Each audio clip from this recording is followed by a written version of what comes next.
Bonsoir à tous. À la une de ce journal, 8 chefs d'accusation contre Maurice Kamto, incitation à l'insurrection, association de malfaiteurs, hostilité à la patrie, mais également association de malfaiteurs, mais aussi rébellion en groupe. Ce sont les reproches, les infractions reprochées au président du MRC et plus d'une centaine de personnes qui font l'objet d'enquêtes préliminaires à Yaoundé. Ce bras de fer juridico-politique entre l'État du Cameroun et le président du MRC met déjà en danger la presse alors qu'il couvrait une manifestation de ce parti de l'opposition le week-end dernier à Douala. Des journalistes ont été interpellés et conduits manu militaro à Yaoundé où ils sont placés en détention depuis 4 jours. Le SNJC, Reporters sans frontières, dénonce une violation de la liberté de la presse et exige leur libération immédiate. Nous ferons le point dans ce journal.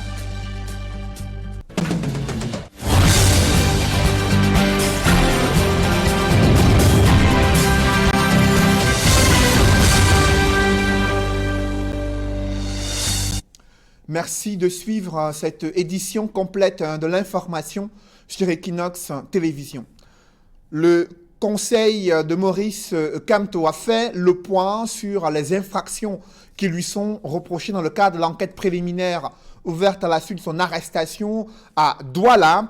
Il lui est reproché l'incitation à l'insurrection, rébellion en groupe, hostilité à la patrie, association de malfaiteurs qui font partie de ces infractions reprochées à Maurice Kamto et plus d'une centaine de personnes interpellées dans le cadre des manifestations organisées par le MRC à Douala, mais aussi dans la région de l'Ouest et également à Yaoundé. Son collectif d'avocats qui fait savoir que le moral du professeur Maurice Kamto est au bon fixe et qu'il reste déterminé à défendre ses droits. Il assume les différentes manifestations qui se sont déroulées à travers le triangle national. Cependant, il dit n'avoir donné aucun ordre pour que les casses soient effectuées dans les ambassades du Cameroun à l'étranger. Il dit avoir confiance en la justice, selon le collectif d'avocats qui défend près de 200 personnes interpellées dans le cadre de cette manifestation du MRC.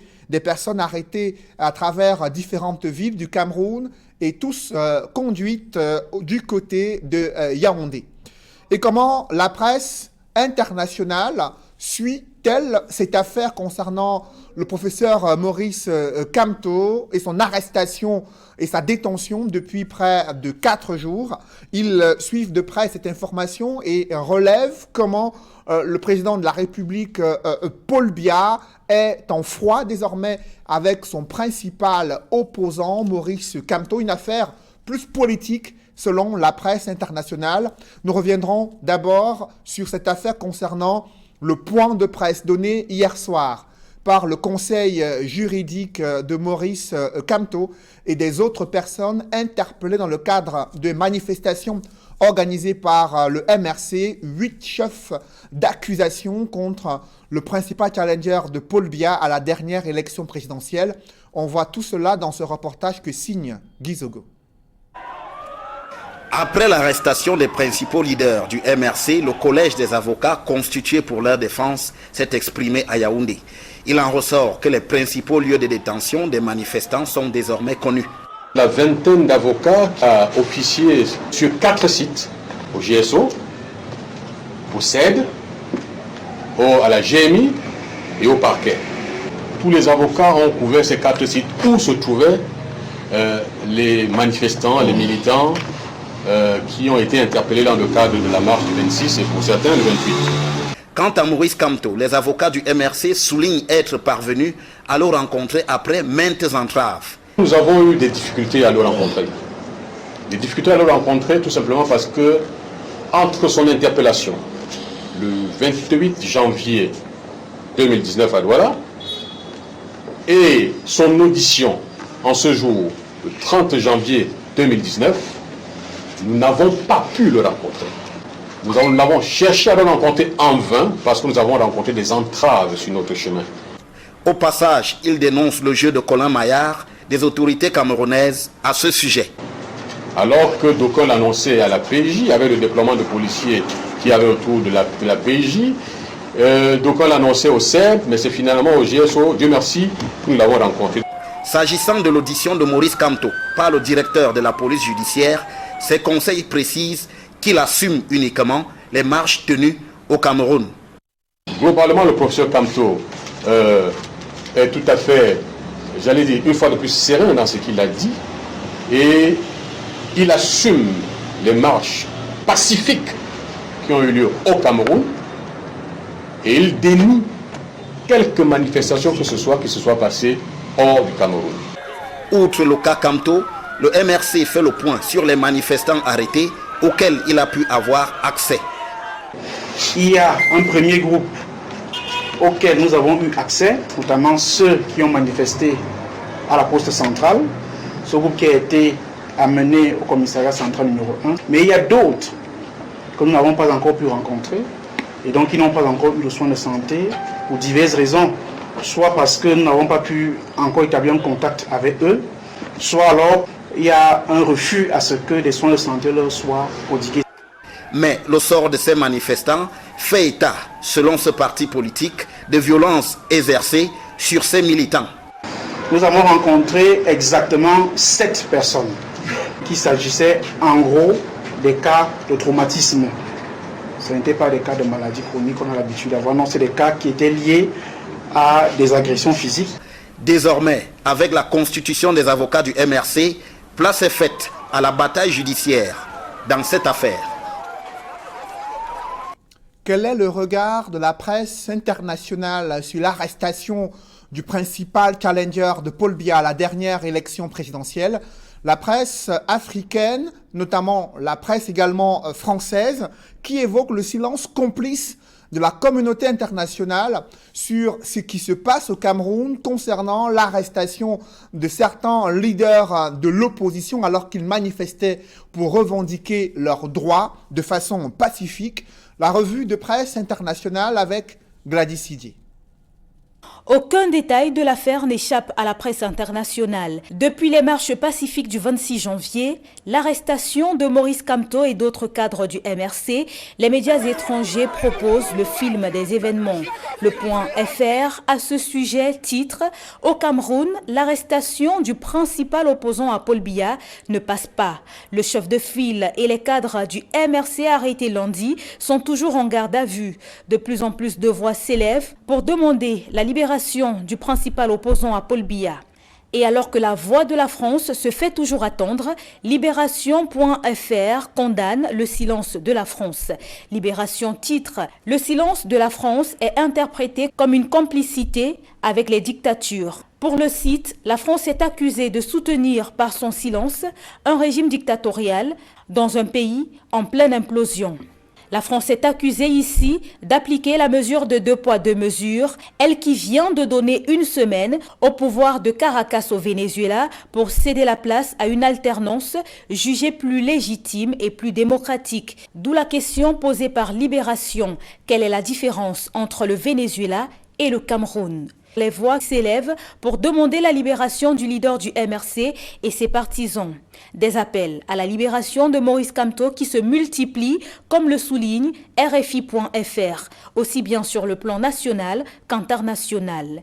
Et le Monde.fr évoque la colère des partisans de Maurice Kamto, le premier opposant du pays arrêté. Jeune Afrique parle de la justice Cameroun, indignation de l'opposition après l'arrestation de Maurice Kamto, interpellation politique dénoncée par des ONG telles que Amnesty International, le réseau des défenseurs des droits humains qui réclament leur libération immédiate et sans condition. L'information qui fait la une au Cameroun depuis plusieurs jours a aussi été reprise par plusieurs autres sites internationaux. Les médias étrangers scrutent donc le ciel politique camerounais et davantage les derniers rebondissements dans ce qu'il convient désormais d'appeler l'affaire MRC. Et cette affaire juridico-politique qui oppose désormais l'État du Cameroun au mouvement pour la renaissance du Cameroun, le parti de Maurice Kamto, met également en danger la presse. Alors qu'il couvrait cette manifestation du MRC le week-end dernier à Douala, des journalistes du quotidien Le Jour ont été arrêtés et conduits manu militaro à Yaoundé, où ils sont placés en détention. Le syndicat national des journalistes du Cameroun dénonce une violation grave de la liberté de la presse.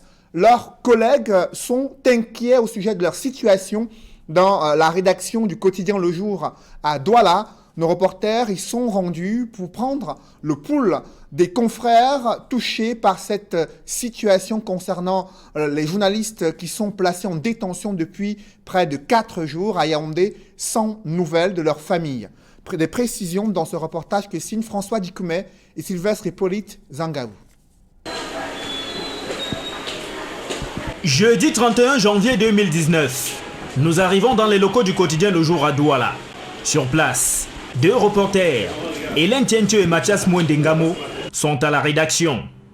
Juste à leur côté, le siège de David Ngenzima est vide. Et plus loin, celui de Théodore Tchopa. Ces 2 journalistes du quotidien Le Jour ont été arrêtés par la police le lundi 28 janvier, alors qu'ils faisaient leur travail de reporter, au domicile d'Abed Djongan, où se trouvait Maurice Kamto, le président du MRC. Hélène Tientio est la première et la dernière de leurs collègues à avoir discuté avec eux le jour de leur arrestation. Lundi, je suis arrivée ici. La première, c'est moi qui ai ouvert le bureau.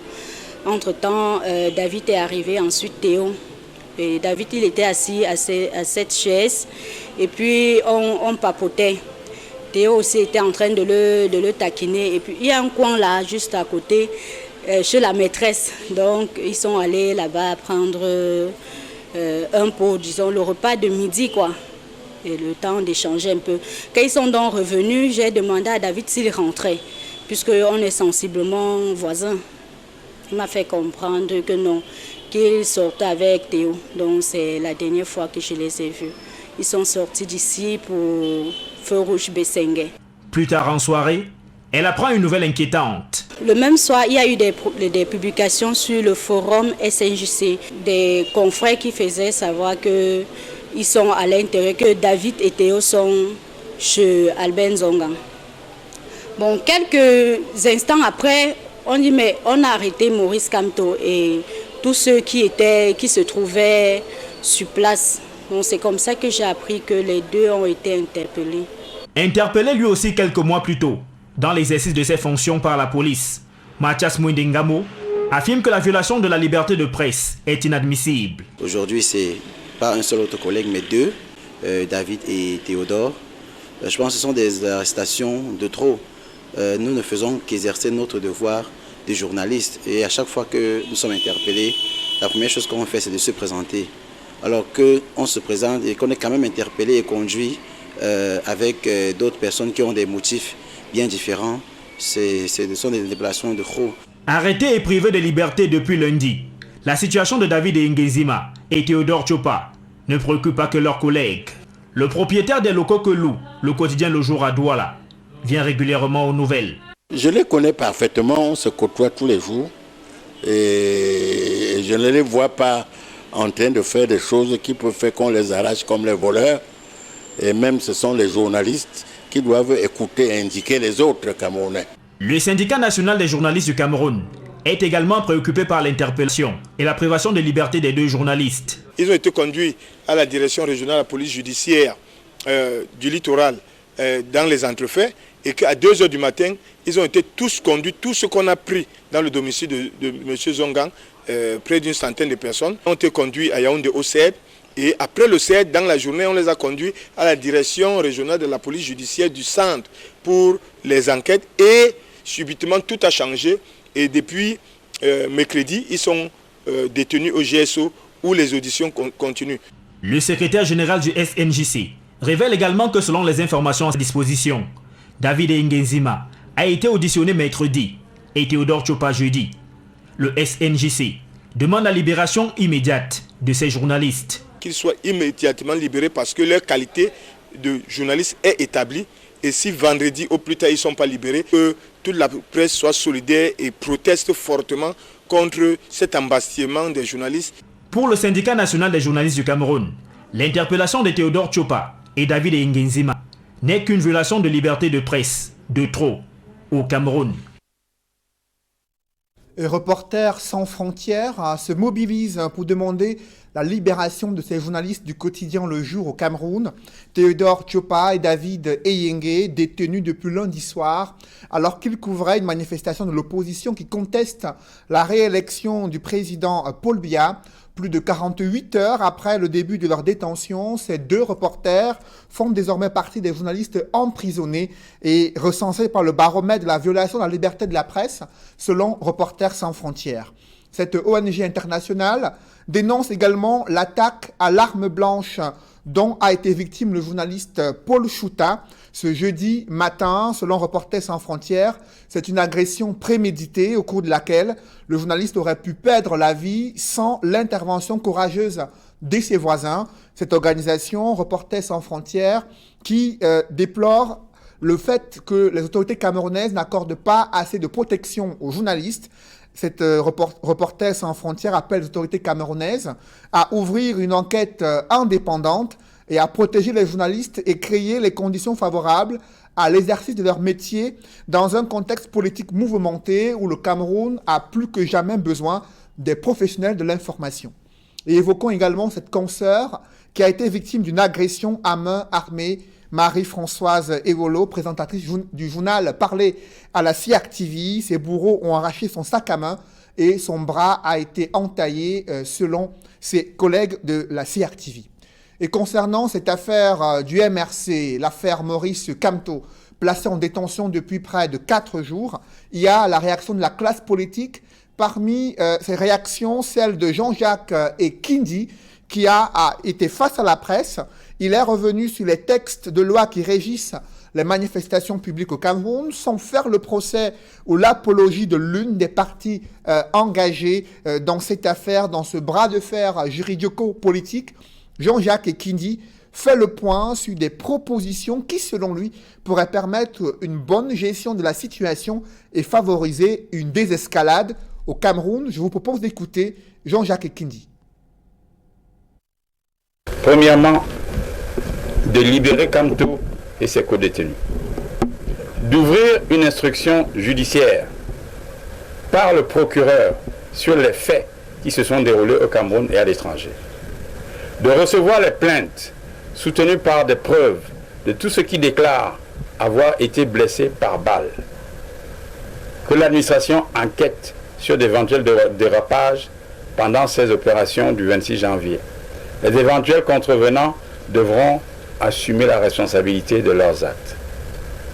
Et enfin d'appeler toutes les parties, suspects, administration, médias, société civile, hommes de formation politique, au calme et à la retenue, en attendant que la justice termine ses investigations et se prononce sur d'éventuelles culpabilités.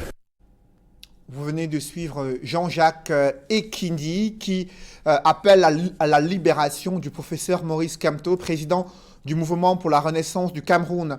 Et du côté de Yaoundé, à la veille de cette marche initiée pour contester les manifestations du MRC, le préfet du Mfundi vient d'interdire l'organisation des manifestations publiques sur son territoire de commandement, une décision qui intervient à la veille de cette manifestation autorisée par un sous-préfet du côté de Yaoundé pour une organisation de la société civile qui projetait une manifestation visant à contester celle qui a été organisée quelques jours plus tôt par le mouvement pour la renaissance du Cameroun, le préfet du Mfundi qui a désormais interdit toute manifestation publique sur son territoire de commandement dans la région du centre, département du Mfundi. Et cette atmosphère électrique qui provoque quelques étincelles, vous avez observé cette escalade tribale, ce discours haineux de plus en plus répandu dans les débats entre les Camerounais face à ces multiples entraves de la cohésion nationale. La société civile interpelle les jeunes sur ces dérives et les appelle à davantage de retenue, de calme, mais aussi promeut le vivre ensemble. Reportage avec Cyril. Considérée comme une richesse, la diversité ethnique et culturelle camerounaise est en passe de devenir un problème. En témoigne la montée de la haine et des messages tribaux sur la toile. Grands utilisateurs des réseaux sociaux, les jeunes sont aujourd'hui invités à se comporter en leaders et messagers de la paix pour leur pays. On voudrait que la jeunesse camerounaise soit celle-là qui prenne des initiatives, soit celle-là qui se bat pour leur pays. Nous voulons également, surtout au regard du contexte sécuritaire actuel dans notre pays, que les jeunes prennent des initiatives en faveur de la paix. L'un des axes sur lesquels nous mettons un accent particulier, c'est que ces jeunes qui passent beaucoup de temps sur les réseaux sociaux utilisent cet espace pour promouvoir la paix, pour promouvoir la cohésion sociale, pour éduquer à la paix. Si les jeunes sont invités à être des messagers de la paix, ils sont également appelés à participer à la gestion des affaires de la cité. Toute chose qui passe par l'inscription sur les listes électorales et le choix des dirigeants le moment venu. Comme vous le savez, nous sommes en année électorale. Et l'une des choses que nous avons faites ce jour, c'est demander à tous les jeunes inscrits sur les listes électorales de venir avec leur carte, pour les aider à devenir des ambassadeurs de paix dans leur communauté et surtout afin qu'ils puissent participer pleinement au processus électoral dans leur pays. Un leader, c'est celui qui motive, qui encourage les autres à travailler. Un leader, c'est un coach en fait, c'est celui qui accompagne, qui lead le groupe, comme on le dit. Le leader n'est pas là pour donner des ordres. Le leader est celui-là qui sert d'exemple, qui est un modèle. Il ne demande pas à le faire, mais il le fait et montre aux autres comment ça doit être fait. Le contexte sociopolitique actuel au Cameroun commande d'œuvrer à l'émergence des leaders, particulièrement des jeunes qui vont prêcher par le bon exemple. C'est le sens à donner à l'atelier de formation des jeunes au leadership organisé à Yaoundé par Women International League for Peace and Freedom, WILF Cameroun. Et toujours concernant la dernière actualité sociopolitique au Cameroun, le Conseil national de la communication a tenu à réagir, faisant savoir qu'à la suite de la marche appelée par le leader du mouvement pour la renaissance du Cameroun, le samedi 26 janvier dernier, dans certaines villes du Cameroun ayant des répercussions malheureuses qui s'en sont suivies au Cameroun comme dans certaines missions diplomatiques à l'étranger, le gouvernement de la République, par des procédés officiels, a informé l'ensemble des professionnels des médias sur la vérité des faits selon le CNC, mais au regard de ce qui précède, selon le CNC, le Conseil national de la communication observe qu'une certaine presse continue sans fondement à répandre au sein de l'opinion la position gouvernementale, une opinion contraire à la position gouvernementale, entretenant ainsi une confusion dans l'opinion publique, et dans le même esprit, révèle le CNC, certains médias audiovisuels se sont fait remarquer par la diffusion des propos véhiculant un discours de haine. Le CNC note qu'il s'agit de la publication ou la diffusion des propos non fondés, des informations erronées de nature conflictogène et d'appel à la sédition, mais également d'incitation à la haine tribale, en somme des dérives constitutives d'atteinte à l'éthique et à la déontologie professionnelle. Le CNC appelle l'ensemble des acteurs du monde des médias à faire preuve de professionnalisme, mais aussi de responsabilité dans la collecte, le traitement de l'information et la diffusion des informations destinées à l'opinion publique. Dans le reste de l'actualité, l'UNESCO qui se mobilise pour donner des outils nécessaires aux chercheurs scientifiques au Cameroun afin d'améliorer leurs travaux de recherche, mais aussi de contribuer au développement du Cameroun. D'autres détails avec Ike Cyril et Élisée Bogba dans ce reportage. L'UNESCO au chevet du gouvernement camerounais. L'organisation onusienne veut aider les pouvoirs publics, notamment le MINRESI, à faire de la recherche scientifique un instrument du vivre ensemble et un levier de développement pour le Cameroun. Nous avons fait un accord, disons, de regrouper les équipes techniques pour arriver à la signature d'un accord cadre de coopération entre le ministère et l'UNESCO pendant cette année et pour mettre en place un plan d'action à court terme, moyen terme et long terme et surtout sur les domaines de la promotion du nouvel institut de sciences sociales pour le développement qui sera une priorité, d'une grande importance pour le développement de ce domaine ici au Cameroun. Au cours d'un échange entre le MINRESI et le représentant du bureau régional multisectoriel de l'UNESCO pour l'Afrique centrale, la coopération entre le Cameroun et l'UNESCO a été revisitée en ce qui concerne notamment les programmes MOST, Management of Social Transformation. Des actions à court, moyen et long terme sont annoncées pour encourager les jeunes et les femmes à s'investir dans la recherche scientifique. L'UNESCO va travailler très étroitement avec le ministère dans ce domaine pour promouvoir vraiment le rôle de la femme dans la recherche scientifique. Comment encourager les jeunes pour entrer dans ce domaine et le rôle des universités, des instituts spécialisés. L'intégration du Cameroun dans les programmes MOST et STEM qui sont Science, Technology, Engineering and Math pour les filles, pour les femmes, sur le niveau régional aussi. Tout ça, c'était des priorités qui ont été évoquées. Au-delà de l'insertion des jeunes et des femmes, les conditions du chercheur camerounais tout court intéressent également l'UNESCO, tout comme la création d'une école MOST au Cameroun, avec pour mission la promotion de la recherche scientifique et le développement. Face au désordre urbain observé à Ibolova dans la région du Sud, les forces de maintien de l'ordre ont été appelées à la rescousse pour imposer la discipline parmi les commerçants, mais aussi les conducteurs de mototaxis. Et ces commerçants installés sur la voie publique ont été déguerpis lors d'une opération menée il y a quelques jours à Ibolova. Des précisions avec Roger Takala et Isabelle Carole Zoupet. Difficile de circuler au marché central d'Ibolova dans la région du Sud. Bon nombre de commerçants ont choisi la voie publique pour exercer leur activité, et ce, depuis de nombreuses années. Face à ce désordre urbain, les éléments de la gendarmerie nationale sont descendus sur les lieux pour donner fière allure à ce marché. Les vendeurs installés hors des marchés ont tous été déguerpis. Les populations saluent cette opération de la gendarmerie et les exhortent à multiplier de telles actions. Moi, je juge que vraiment ce qu'ils sont en train de faire est très bien, parce que ça permet à tout le monde de circuler en route comme ça se doit. Avant, on ne pouvait pas circuler sur cette route. Les gens viennent juste pour comprendre s'installer et les gens le derrière.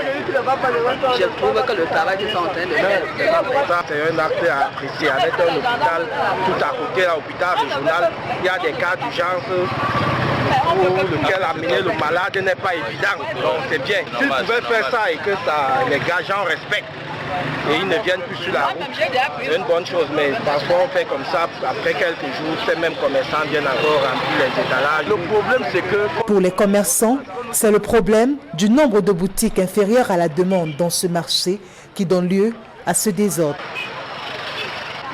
On doit créer le marché. Normalement, sur le marché central, il n'y a pas de marché. Tout le monde est au boulot parce qu'il n'y a pas d'espace. Alors que même dans le land, on peut créer un marché là-bas. Si on crée le marché là-bas, nous tous on va quitter au boulot aller là-bas.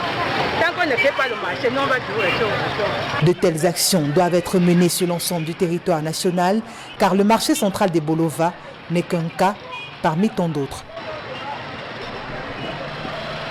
Un public reportage dans ce journal, l'entreprise GM International, qui récompense ses meilleurs agents dans la promotion du marketing de réseau. La cérémonie s'est déroulée du côté de Yaoundé. Reportage.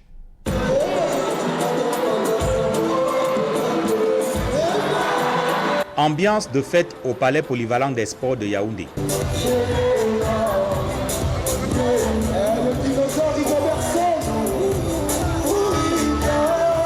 GM International présente la magie du bouche à oreille utilisée dans le marketing de réseau. D'une personne à l'autre, d'une maison à l'autre, d'un quartier à l'autre, d'une ville à l'autre, d'un pays à l'autre et voire même d'un continent à l'autre, la magie du bouche à oreille avale des frontières et crée des richesses. Eh bien, il existe un type d'entreprise qui utilise la puissance du bouche à oreille pour se développer de façon transparente, légale et légitime. Il s'agit du marketing de réseau. Encore appelé MLM, Multilevel Marketing, marketing relationnel ou marketing viral, le marketing de réseau reste très peu connu dans certains pays, notamment en Afrique où on n'en parle souvent qu'en termes d'arnaque. La cérémonie de Yaoundé vise à établir les bienfaits du marketing de réseau. Entreprise qui présente l'ardeur au travail et l'abnégation comme chemin devant conduire au succès. Le succès est encore aujourd'hui et jusqu'à présent mystifié. Pourtant, en réalité, nous sommes des Africains et nous sommes des combattants. Nous avons tout simplement besoin de changer notre mentalité, transformer notre vision exclusivement en vision positive, arrêter de se plaindre, se battre et travailler. Et j'ai la forte conviction que l'Afrique ne sera plus en arrière.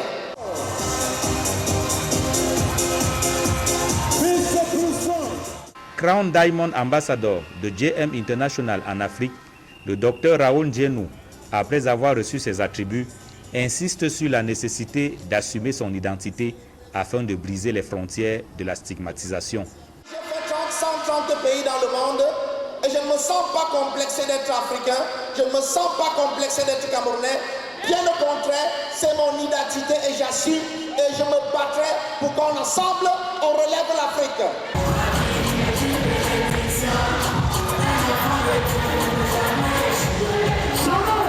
Des personnalités et artistes de renom défilent sur la scène.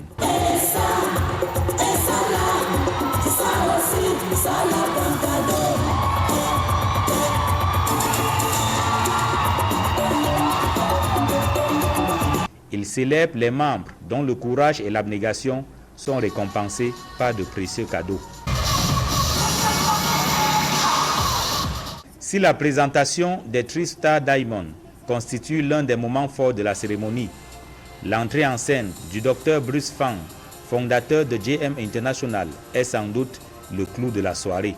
Every one of you, chaque personne ici, if you really do the business religiously, si tu fais ce business vraiment comme follow tu the system religiously, tu suis le système assidûment in FLG, avec FLG, I believe, je crois, every one of you, chacun de vous will be financial freedom and time freedom.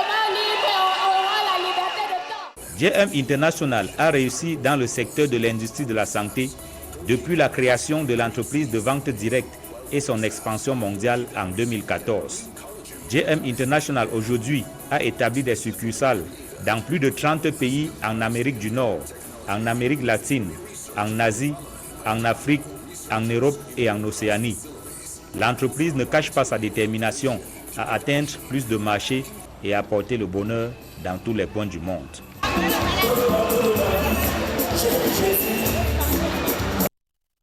Mesdames, messieurs, c'est la fin de ce journal. Merci de l'avoir suivi. Juste après cette édition de 20h, retrouvez du côté de Yaoundé Serge Alain Otto et ses invités pour le débrief du journal sur le plateau d'Equinox Soir en direct de Yaoundé. Merci d'avoir suivi ce journal. Merci de rester sur Equinox Télévision.